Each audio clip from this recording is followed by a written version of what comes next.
നിങ്ങളുടെ ഫേവറേറ്റ് സീരിയലുകൾ ടിവിയിൽ വരുന്നതിന് മുൻപേ സൺ നെക്സ്റ്റ് ആപ്പിൽ കാണാം. ഇനി എല്ലാവർക്കും മുൻപേ കാണൂ. ഇപ്പോൾ തന്നെ സൺ നെക്സ്റ്റ് ആപ്പ് ഡൗൺലോഡ് ചെയ്ത് സബ്സ്ക്രൈബ് ചെയ്യൂ.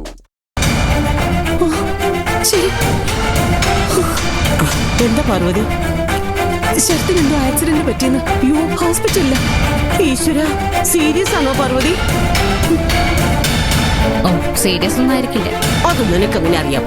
അത്ര പെട്ടെന്നൊന്നും കിടന്നു പോകുന്ന ടൈപ്പല്ല മുത്തശ്ശിയാമ. ഇനി ഒരുപാട് അനുഭവിക്കാൻ കിടക്കുന്നുണ്ട്. പിന്നെ എങ്ങനെ വീണാലും 4 കാലിലേ വീഴത്തുള്ളൂ. അതവന്റെ ഒരു പ്രകൃത. ഇപ്പോഴെങ്കിലും കുറ്റം പറയാതിരിക്കടി. അവനാര് കുറ്റം പറഞ്ഞു? ഞാനൊരു പരമാർത്ഥം പറഞ്ഞതല്ലേ ഉള്ളൂ. ഞാൻ എന്തായാലും അവിടം വരെ പോയിട്ട് വരാം. എവിടം വരെ? ആശുപത്രിയില്. നേരം വെളുക്കട്ടെ അമ്മ, ഇപ്പൊ രാത്രിയാ.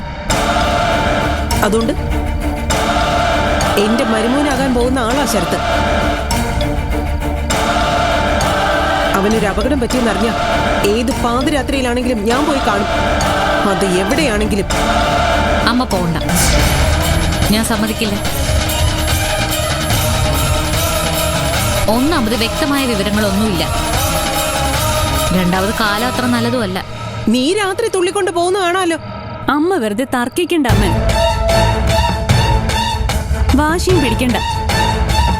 ഏട്ടത്തി പറഞ്ഞതിൽ കാര്യമുണ്ട്. ഞാൻ പോവും. പോവില്ല അമ്മേ.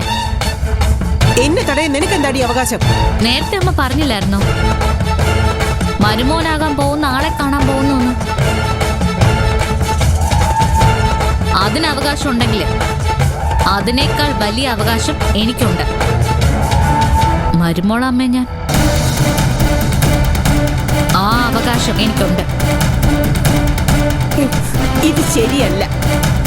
അപകട വാർത്ത അറിഞ്ഞ ഓടിച്ചെല്ലേണ്ടത് നമ്മുടെ കടമയല്ലേ? കടമയാണ്. നേരൊന്ന് വെളുത്തോട്ടെ മുത്തശ്ശി, എന്നിട്ട് പോ. ഞാൻ പോയ നീ എന്ത് ചെയ്യും? അമ്മയൊന്ന് പോയി നോക്ക്. ആ പറയും എന്താ ചെയ്യാൻ പോകുന്നെന്ന്. പിന്നെ തിരിച്ച് വീട്ടിലേക്ക് വരാന്ന് വിചാരിക്കണ്ട. എന്റെ വാക്ക് ധിക്കരിച്ചു പോയാ പിന്നെ ഈ പടിക്ക് പുറത്താ സ്ഥാനം.